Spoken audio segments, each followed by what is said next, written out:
Alors nous sommes aujourd'hui donc jeudi, on est le 24 Sivan et nous sommes arrivés d'Af Yudhet de Nedarim. Yudhet, on a dépassé la moitié de la page. On est arrivé aux 2 points, donc vers les 12 dernières lignes. Shevoa shelo ochal, shevoa shelo ochal, ve'achal eno hayav ela ahad. Donc ça c'est la deuxième idée de la Mishnah. On a dit quand un homme il répète 2 fois. Il jure de ne pas manger, il jure de ne pas manger, et ensuite il a mangé, eh bien on a dit il n'est hayav qu'une seule fois, parce qu'il n'y a pas de shvoa, il n'y a pas de serment dans un autre serment. Quand 2 serments se répètent, il n'y a en fait qu'un seul. Amar Rava, vient Rava nous enseigne, Im nish'al al harishona, sheniya hala alav. Rava dit donc en parlant de cet individu qui a fait donc 2 serments identiques. Il vient Rava et dit maintenant, imaginons que ce monsieur, nous on a dit il n'est hayav qu'une seule. Si maintenant il fait une hatara sur le premier serment, alors en fait le deuxième serment il reste et donc il est hayav sur le deuxième. Bien que on dit que quand il en fait 2, ça compte comme un seul, mais en fait Rava nous dit que s'il a fait une nish'al, c'est-à-dire il a été demandé hacham in hatara sur le premier, ça marchait, le deuxième serment, il revient sur lui. Alors il dit, d'où on apprend cela selon Rava? Il dit, Medlaqatani hayav ahad o eno ella ahad. Peqatani eno hayav ella ahad, revahahu dilet lah. Ki mitchelan haveta hayla. Il dit en fait, comment il apprend ça Rava? Il dit parce que dans la Mishnah, quand on a dit celui qui fait un serment de ne pas manger, il répète un serment de ne pas manger, la Mishnah dans ces termes-là, elle a dit Eno hayav ella ahad. Il n'est hayav qu'une seule. Ça veut dire, s'il a dit, Rava dit comme ça, si dans la Mishnah on a marqué hayav ahad, quand on dit hayav ahad, ça veut dire il n'y en a qu'une seule. Ou bien il dit Eno ella ahad, ça veut dire, ce n'est qu'un seul serment. Et dans ce cas-là, on comprend que quand il fait hatara, il n'y a plus rien. Mais comme il y a marqué Eno hayav ella ahad, par cette expression de dire ce n'est qu'une seule, ça veut dire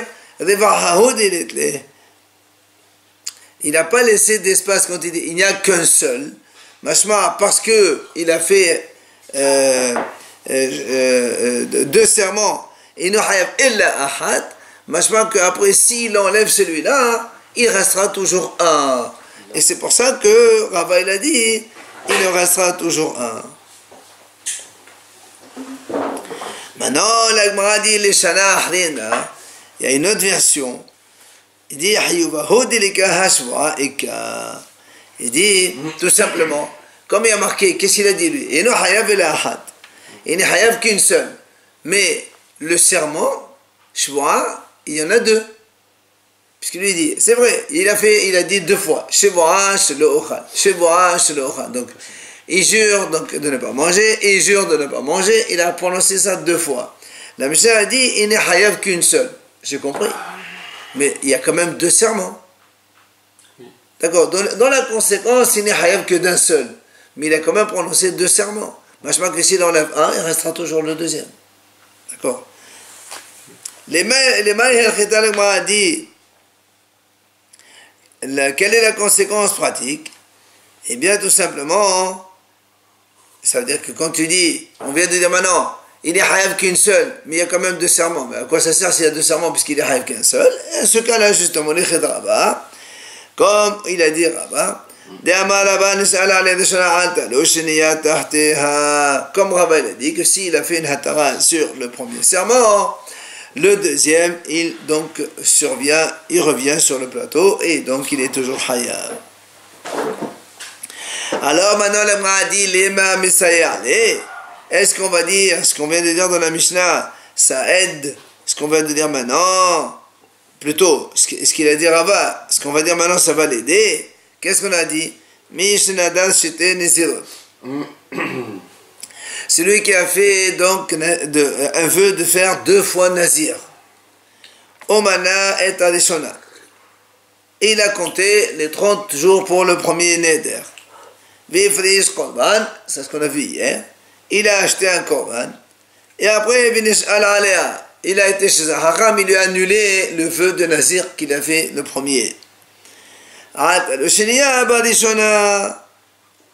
Alors on dit, dans ces cas-là, le deuxième neder, il revient à la place du premier.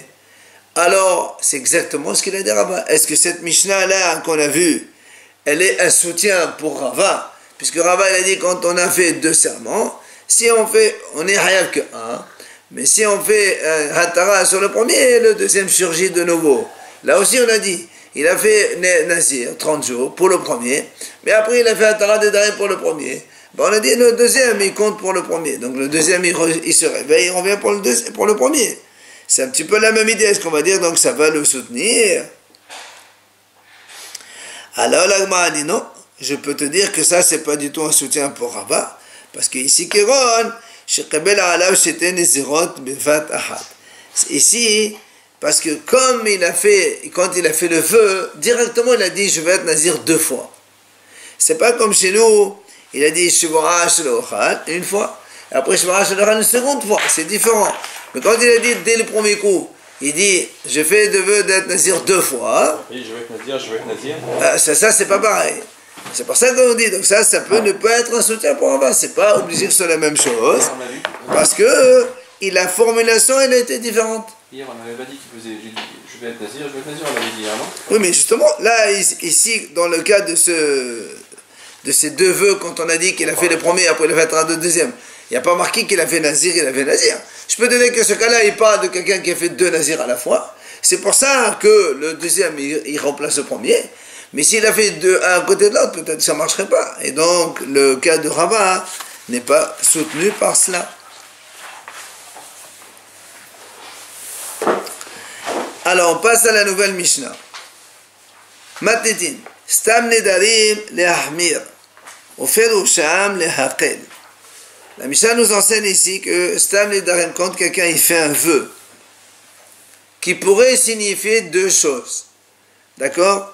Alors, en général, on est mahmir sur lui. Mahmir. On prend le côté le plus sévère.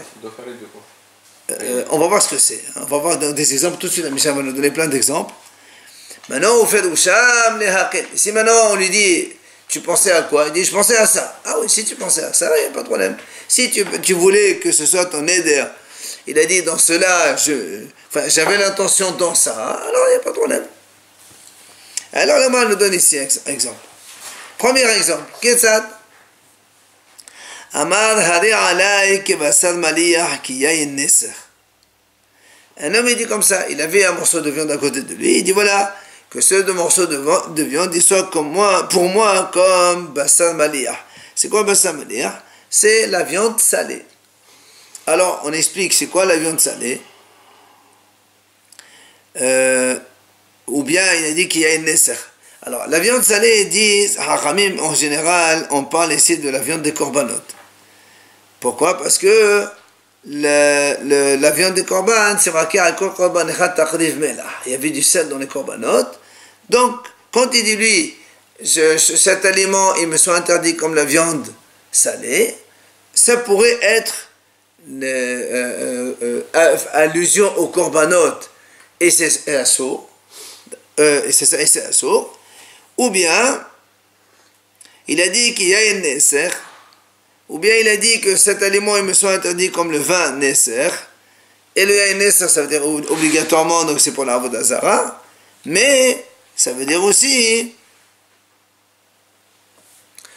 pour la viande déjà, il y a 2 possibilités, parce que quand on dit basar maliyah, ça peut être la viande de korbanot, et ça peut être, ils disent, la viande de l'avodah zara. Quand les goïms ils font l'avodah zara, ils font les sacrifices pour l'avodah zara, ils font la même chose que nous. Or, si dans sa tête, que le vœu, il est comme la viande des korban, alors le vœu, il marche, il s'est assourd. Mais si dans sa tête, le vœu, il est comme l'avodah zara, c'est interdit d'office déjà, et donc le vœu, il n'a pas lieu du tout, et c'est motard. Donc, tu vois, donc il a formulé une phrase, on ne sait pas, est-ce qu'il a une intention dans le sens des korbanot et le neder hal, il arrive, il survient, ou l'intention elle est dans les korban de l'avodah zara et ça marche pas. Alors quand il dit rien, nous on dit mahmir, le neder il est valable. Ou bien il y a une Nesser aussi. Il dit voilà, cet aliment, il me soit interdit comme du vin Nesser. Ça veut dire quoi le mot il y a une Nesser? Évidemment, le commun de tout le monde, il y a une Nesser, c'est le vin de Goudégoïm. Mais le mot Nesser, ça veut dire quoi Nesser? Ça veut dire verser tout simplement. Ou, comme nous, au Beth Amikdash, ils versaient le vin sur le Mezbeah. C'est pour ça qu'on dit Viniskoyain et Deveritaïn. Viniskoyain, on verse du vin sur le Mezbeah et Deveritaïn. Et les goyim, ils ont recopié chez nous, ils font la même chose. Alors maintenant, quelqu'un dit voilà, cet aliment, il me soit interdit comme le yaïn Nesser. Là aussi, ça pourrait signifier deux choses. Soit le yaïn du korban qu'on versait sur le Mezbeah. Et là, ça veut dire que le neder, il est valable. Soit on va dire que le yaïn Nesser, il fait allusion au vin des goyim. Et dans ce cas-là, comme le vin des goyim est un sort d'office, d'origine, alors le vœu, il n'y est pas. Alors là, on dit, qu'est-ce qu'on dit? Quand un homme il prononce une phrase comme ça, on dit monsieur, ton neder il est valable, c'est assour. On ne sait pas de quoi tu parles, alors on est mahmir sur toi. Maintenant, c'est pour ça que moi a dit, la Mishnah, donc s'il s'agit, si son intention elle était pour le ciel, c'est interdit. Si maintenant il dit, moi j'avais l'intention pour la Vodazara, alors c'est permis. Puisque la Vodazara est interdit d'office. Maintenant, si maintenant il n'a rien dit, c'est là on dit on est mahmir et on interdit. D'accord? Ça c'est le premier exemple. Deuxième exemple de la Mishnah. Alors là aussi, c'était la façon de faire avant. Les gens, quand ils voulaient, par exemple, s'interdire un certain nombre de choses, de biens, qu'ils possédaient, ils disaient ça, c'est harem. Harem, en français on dit ananatem, mais ça veut dire donc sanctification de nos biens pour... Alors, à quelle destination? Il y a deux possibilités. Soit, comme la Mishnah dit comme ça, im ke harem shel shamayim asur, im ke harem shel kohanim mutar. Il y a deux façons de faire harem. Soit quand on dit harem, ça veut dire c'est pour le Beth Amikdash. Et auquel cas, quand ça va au Beth Amikdash, c'est tout ce qu'on fait des vœux de Beth Amikdash. Et c'est assour. Donc le harem aussi, l'aliment que tu dis, ou le bien que tu as sanctifié en tant que harem, il devient interdit. Mais si tu dis... Au contraire, c'est quelque chose qui est ned. Tu as quelque chose, tu la transformes en ned, ça marche. Donc là aussi ça marche. Par contre, mais si tu dis que c'est harem pour les kohanim, avant aussi on faisait comme ça. On disait que telle chose soit sanctifiée pour les kohanim. On leur donne pour les kohanim. Ça fait partie des haramim. Or, quand on donne le kohanim, les kohanim, ils ont le droit d'utiliser cela. Si c'est un aliment, de le manger. Si c'est un bien, utiliser, profiter de ça. Alors, comme c'est pour les kohanim, c'est permis. Alors là aussi, moi je dis, ce pain-là, il est comme harem de kohanim. Alors, le pain, il est permis. Il n'y a pas d'interdiction, il n'y a pas de vœu là-dedans. D'accord? C'est pour ça que là, le Mishnah développe aussi. Il dit, un homme, il dit, voilà, cet aliment, il est pour moi comme un harem. Alors là aussi, si donc il a dit harem shel shamayim, il a donc spécifié le harem pour le Beth Kabayit, c'est-à-dire pour le Beth Amikdash, alors là le neder il vient et c'est interdit cette chose-là. Maintenant, si maintenant il dit le harem des kohanim, alors là c'est mutar, puisqu'on a dit que le harem des kohanim il est consommable par les kohanim, c'est quelque chose de permis, donc il n'y a aucun problème. Pour lui-même c'est assourd. Ça fait rien, et c'est quand même mutar de profiter. Il peut profiter.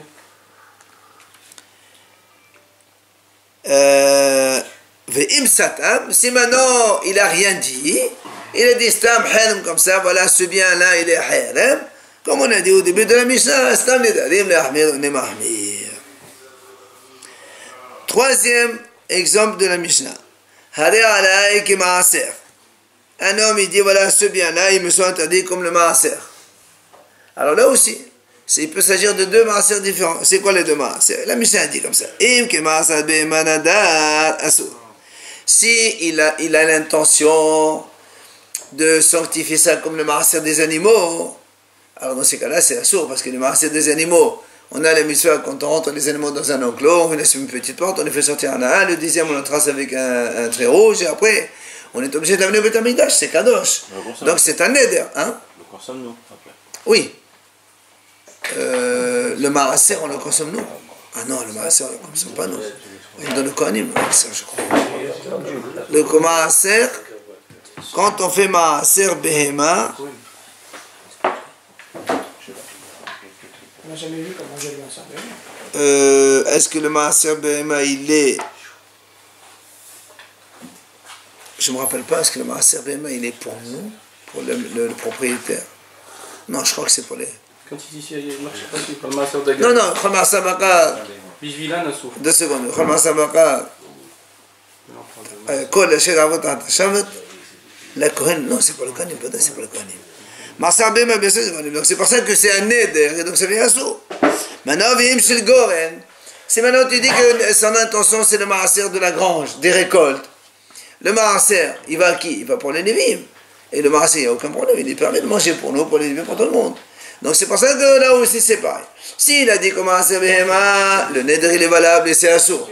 S'il a dit Maaser de la grange, de la récolte, de ces cas-là, il n'y a pas de problème, c'est moutard de manger ça, donc le Neder il n'y a pas.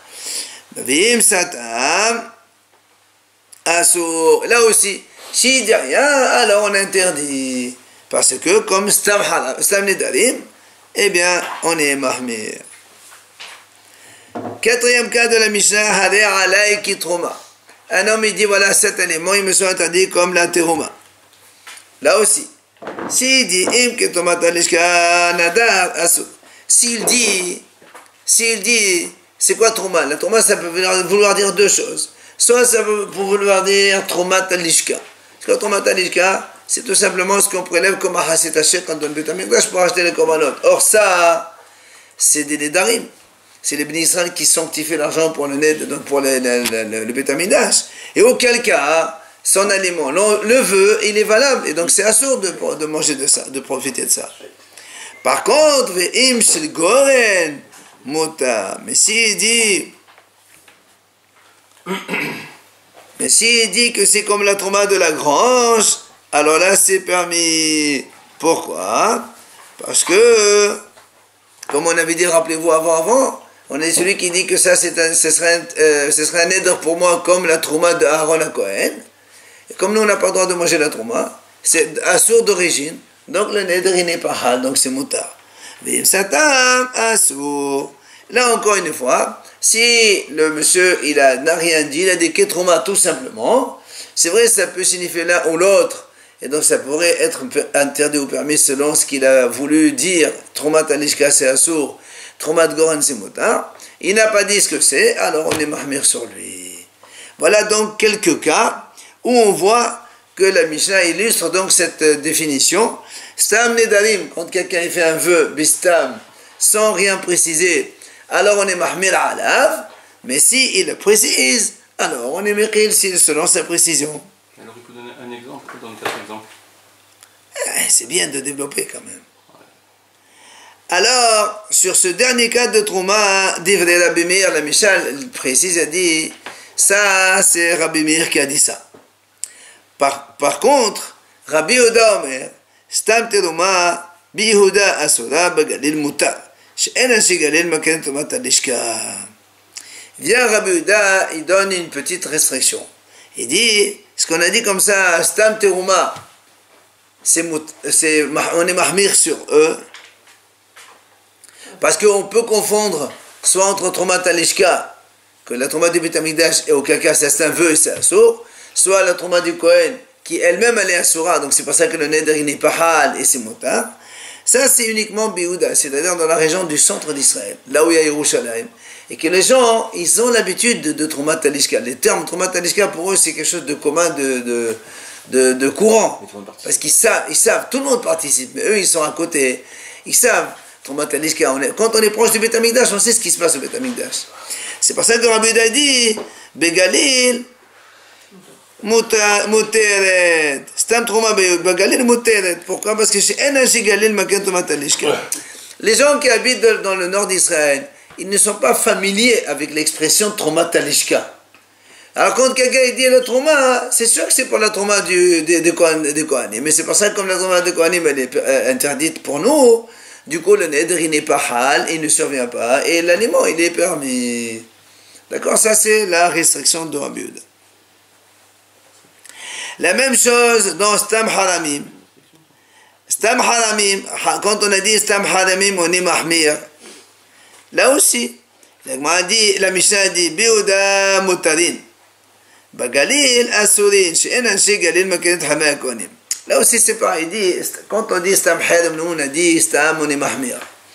Alors il dit la Mishnah, selon Rabbi Yehuda, quand on dit stam haramim, on a dit, quand est-ce que c'est assour, c'est seulement Bagalil. Pourquoi Bagalil dans le nord d'Israël? Parce que là-bas, ils ne connaissent pas, les Kohanim avant, ils habitaient tous pas trop loin de Yerushalayim. Ils étaient proches de Yerushalayim. Comme ça, ils étaient prêts au service de ça. Donc dans le nord, il n'y avait pas de Kohanim. Donc l'expression Haram Kohanim, elle n'existait pas dans le nord. Les gens, ils disent pas, je fais Haram pour les Kohanim. Il n'y a pas de Kohanim, où tu vas le chercher. Alors quand ils disent Haram, normalement, c'est pour le Beth Amikdash. Et donc du coup, quand ils disent Haram pour le Beth Amikdash, ça veut dire donc le Neder, il est Hal, il est Assur. Même quand ils disent Stam Haramim, pour eux, c'est pour le Beth Amikdash. Alors que pour le Yehuda, comme il peut y avoir le Beth Amikdash et comme avoir les Kohanim, alors, donc, c'est Assurim, c'est Motar dans Yehuda. Pourquoi quand c'est un Kohen, c'est permis? Parce que Haram pour les Kohanim, le Kohanim il mange. Quand tu dis Haram comme ça, tu t'interdis la chose et tu la donnes au Kohen, c'est lui qui en profite. Donc à partir du moment où il y a une personne qui peut la manger, ça annule le... Oui, parce que c'est pas quelque chose d'interdit pour nous. Nous aussi, on peut en profiter. Mais ça n'est pas Kohen. Oui, mais non. Quand tu dis Stam, Haram pour toi, c'est Motar pour les autres. C'est toi qui t'interdis pour le donner au Kohanim. Ça n'a pas valeur de Kedusha. Je m'interdis, je le donne au Kohen. Voilà.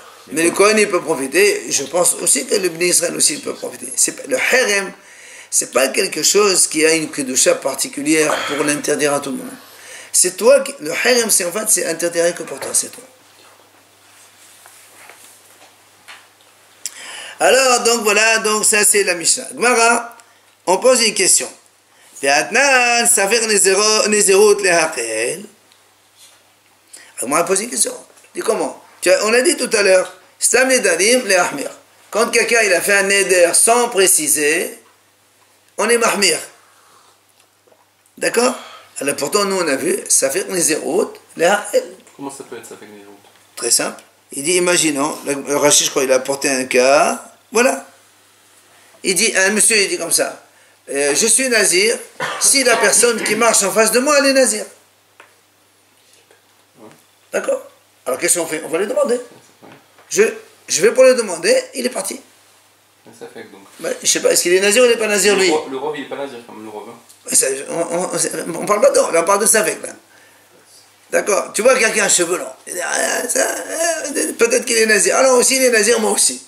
Tu vas lui demander, il est parti. Tu n'arrives pas à la rattraper. Qu'est-ce qu'on fait? Alors là-bas, on a dit, ça veut dire tu n'es pas nazir, monsieur. Alors pourquoi ici, on dit dans la Mishnah, Stam, nazir aussi, c'est des nedarim, c'est des vœux. Alors pourquoi dans la Mishnah, on dit Stam nedarim le ahmir, et là, on dit, ça veut dire donc question. Amar Rabbi Zera la kasha. Il y a Rabbi Zera dit en vérité, il n'y a pas de question. Pourquoi? C'est mahlok de Tanaïm. Ha Rabbi Eliezer, ha Rabbanan. C'est une mahlok de Rabbi Eliezer et les Hachamim. Où elle est cette mahlok? On l'amène de suite. Détania, la Bretagne enseigne. Ha makdish hayato uvhimto. Un homme, il a un troupeau. Il a des animaux domestiques, il a des animaux sauvages. Un jour, il dit, voilà, il veut sanctifier tout ça au Beth Amikdash. Donc, on prend les animaux, les vaches, les agneaux, tout ça, les chèvres, les poules, tout ça, tout ce qui est domestique. Et on prend aussi les hayot, il a des cerfs et autre chose, je ne sais pas ce qu'il a. Oui. Le problème, c'est qu'il y a dans son troupeau ce qu'on appelle un koi, vous vous rappelez? Un koi, c'est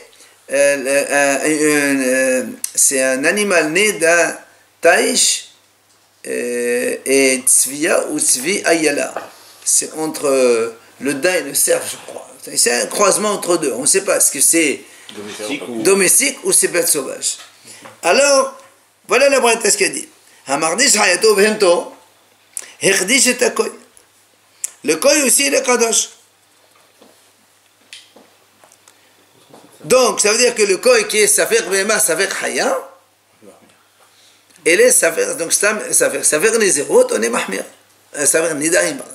Safek Nedarim, c'est un Safek Behemahaya. On est Mahmir Alav. Tu le donnes au Beth Amikdash. C'est l'animal qui est Safek, c'est pas le Neder. Justement, non. On peut le manger. Qu'est-ce que ça change? Mais Oui, on peut le manger. Le Beth Amikdash, ils savent pas où le. Bon, on le vend. On le vend, on l'achète. C'est sûr qu'on ne va pas le battre des votes. Les animaux sauvages, c'est pas caché. Si, le cerf, il est caché. C'est sauvage. Heureusement. Rabbi Eliezer Omer, Lo Hekdesh et Koy. Rabbi Eliezer dit non, monsieur. Le Koy, il n'est pas Kadosh. Pourquoi? Parce qu'il est Safer. Et quand on est un Safer, il n'y a pas de Nedarim. Donc tu vois bien qu'il y a une marloque de Tanaïm. Un dit Safer Nedarim, on est Mahmir, c'est les Hachamim. Et un dit Safer Nedarim, Mekil, c'est Rabbi Eliezer. Hein? Il a dit Behema Vehaya, il n'a pas dit. C'est ça la différence. Behema Vehaya. Ouais. Et ça, c'est que c'est ça.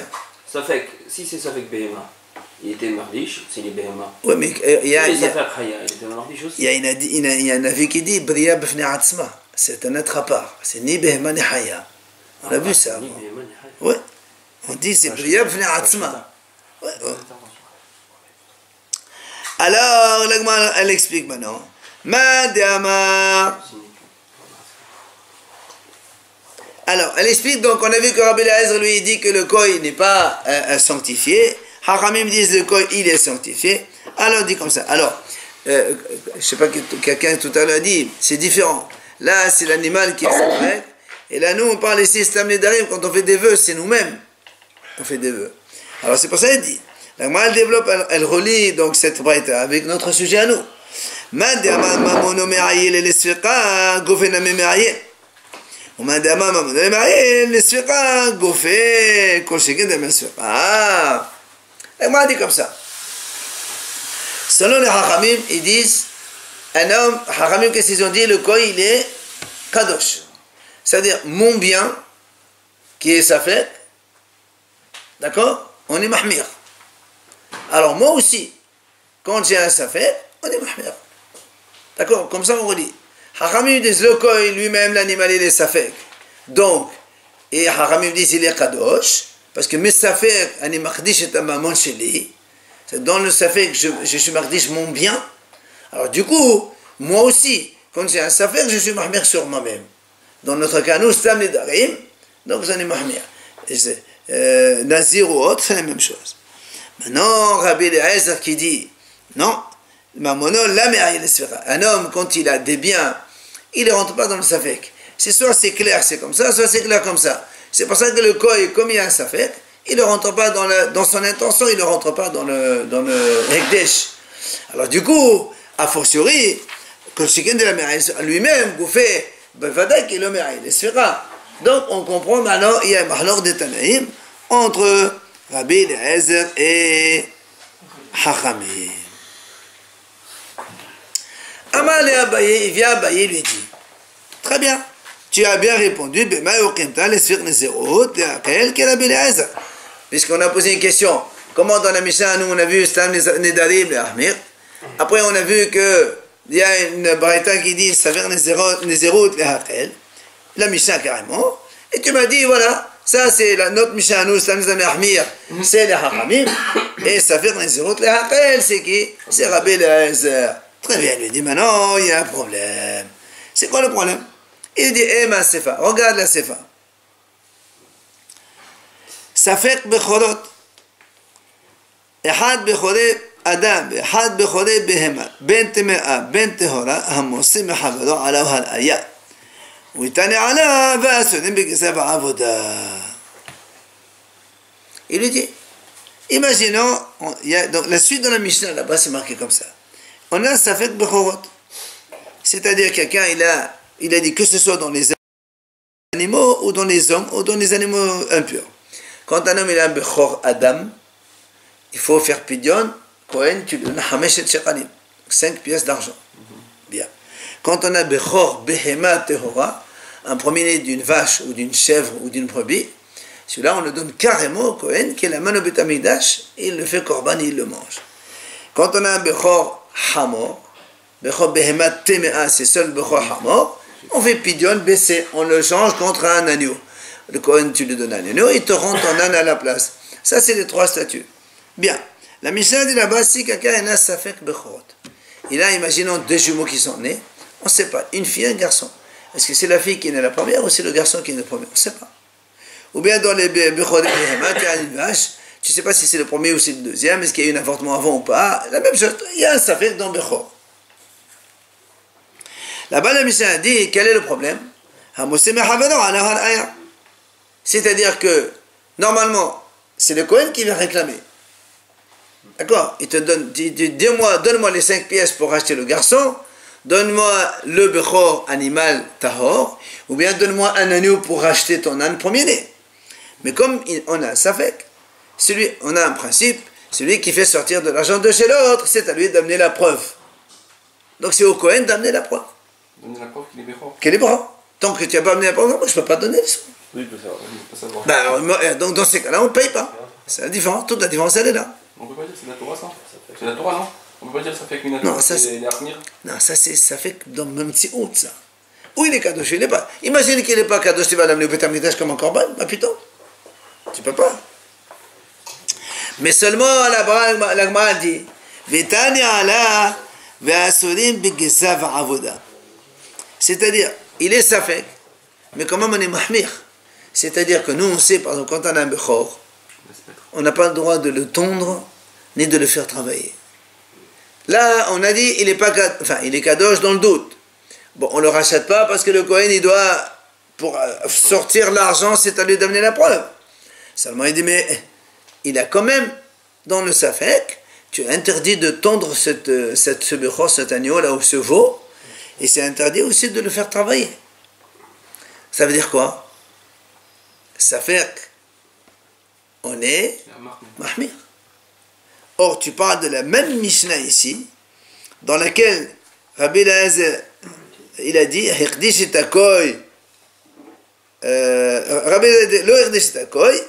la même Mishnah là-bas dans la Sefa, on dit, si c'est Rabbi Eliezer qu'on est Meqil, pourquoi ici tu es mahmir? Au départ, il dit, il a fait quelque chose. Là, le bechor, il est venu de lui-même. La question, elle est comme ça. Nous, on a dit dans cette Mishnah, il a dit, si quelqu'un, il a été mardish behemato vehayato, le Kohen n'est pas mekodash Rabbi Eliezer dit, parce qu'il y a un safek, on est meqil. Comment ça se fait donc? Tout de suite après, il y a un safek, et tu me dis, c'est un sort de le travailler. C'est un safek, tu es meqil. Si on est dans le même, il faut continuer avec le même. Si c'est Rabbi Eliezer l'auteur, il doit être meqil. Et donc, normalement, il devrait être permis de tondre et de travailler. On a un safek, on est meqil.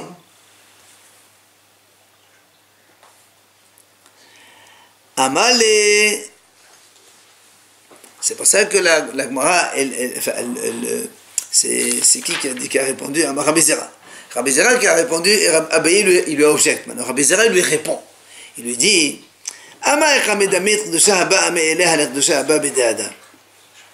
il dit, comment tu veux me opposer deux sujets complètement différents? Pourquoi? Il dit, là, on parle ici au début, on a dit, quelqu'un il a été makdish behemto behayato, donc c'est quelqu'un qui a sanctifié. On n'a rien demandé, il a voulu sanctifier bechavod, la malo, et là on est mechil. Alors qu'ici, quand ça fait bechor, c'est pas toi qui est makdish auto. Il dit, c'est c'est une sainteté qui vient d'elle-même. Le bechor, il est kadosh depuis le ventre de sa mère. Donc s'il est vraiment kadosh, alors c'est pour ça qu'on est peut-être mahmir, on est un peu plus mahmir. Quand un homme, il a, comme ici chez nous, le premier cas de Rabbi Eliezer, il a des vaches, des agneaux, tout ça. Tous ils sont permis à la consommation, ils sont hol. Un jour, toi tu décides, je veux les sanctifier. Très bien. Mais comme ta phrase, elle est un peu ambiguë, alors on peut être mithil. Parce qu'à l'origine, ces animaux, ils étaient hol. C'est toi qui voulais les sanctifier, mais peut-être que la sanctification n'est pas valable. C'est pour ça qu'on est mithil. Mais ici, tu ne peux pas comparer avec un bechor qui de toute façon, d'origine déjà, il est kadosh. Alors tu ne peux pas me dire, ah, non, on doit être mirkil. Mais non, tu peux pas être mirkil, c'est pas comme l'autre cas, c'est complètement différent.